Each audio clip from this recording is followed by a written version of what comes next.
নমস্কাৰ বন্ধু বান্ধৱীসকল, আজি আমি কেইটামান গুৰুত্বপূৰ্ণ প্ৰশ্ন আলোচনা কৰিম। জালিয়ানৱালা বাগ গণহত্যা কেতিয়া আৰু ক'ত সংঘটিত হৈছিল? উত্তৰ 1919 খ্ৰীষ্টাব্দ, পঞ্জাৱৰ অমৃতসৰ। প্ৰশ্ন, মাছবিলাকে কিহৰ সহায়ত উশাহ লয়? উত্তৰ জলক্লুম।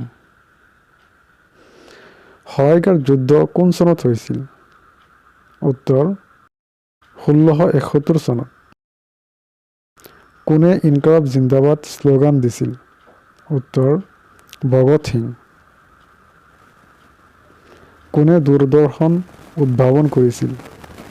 উত্তৰ জন লগি বিয়াৰ্ড। ভাৰতৰ প্ৰথম মহিলা শাসক কোন আছিল? উত্তৰ ৰাজিয়া চুলতানা।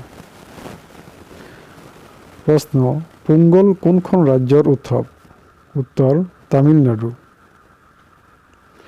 গিদা আৰু ভাংবা কোন ৰাজ্যৰ লোকনৃত্য? উত্তৰ পঞ্জাৱ। গৌতম বুদ্ধৰ শৈশৱৰ নাম কি আছিল? উত্তৰ সিদ্ধাৰ্থ।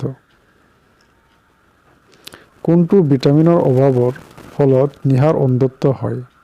উত্তৰ ভিটামিন এ। কোনখন দেশত কাকত আৱিষ্কাৰ কৰা হৈছিল? উত্তৰ চীন।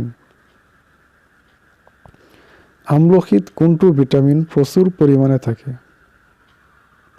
উত্তৰ ভিটামিন চি। ভাৰতত সূৰ্য প্ৰথমে কোনখন ৰাজ্যত উদয় হয়? উত্তৰ অৰুণাচল প্ৰদেশ। কোনে আৰ্য সমাজ প্ৰতিষ্ঠা কৰিছিল? উত্তৰ স্বামী দয়ানন্দ।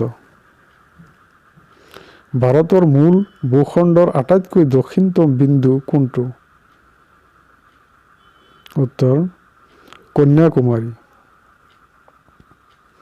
অসমৰ আটাইতকৈ ওখ ঠাইত অৱস্থিত ৰেল ষ্টেচনটোৰ নাম কি? উত্তৰ উত্তৰ কাছাৰ পাৰ্বত্য অঞ্চলৰ জাতিংগা।